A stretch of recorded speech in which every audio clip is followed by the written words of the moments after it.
બનાસકાંઠાના મુખ્ય મથક પાલનપુરમાં જગન્નાથ ભગવાન નગર ચર્ચાએ નીકળ્યા હતા અને મોટા રામજી મંદિર ખાતેથી ભગવાન જગન્નાથની આ 53મી રથયાત્રાનું પ્રસ્થાન કરાવવામાં આવ્યું હતું।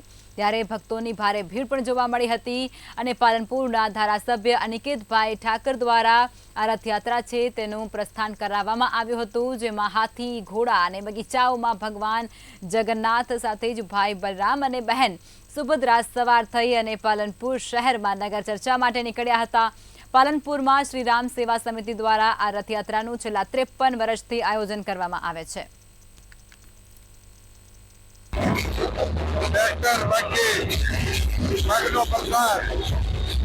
चालू है। पब्लिक आधी संख्या में पब्लिक है और आगे भगवान की रथ यात्रा का विश्राम पौने समाज की बाड़ी में, वहाँ सब लोगों को भोजन की व्यवस्था है। પાલનપુરની રથયાત્રા ખૂબ જૂની છે અને તેનો જે રૂટ છે એ અમદાવાદની રથયાત્રા જેટલો જ લાંબો રૂટ હોય છે।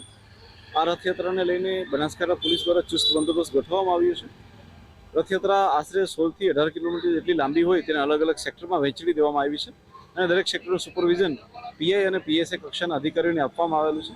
આ સિવાય પોલીસની સાથે જીઆરડી, હોમગાર્ડ અને ટીઆરબીની ટીમને બી રાખવામાં આવી, જેથી કરીને ટ્રાફિકની સમસ્યા અને જે ડીપ પોઈન્ટ છે ત્યાં જીઆરડી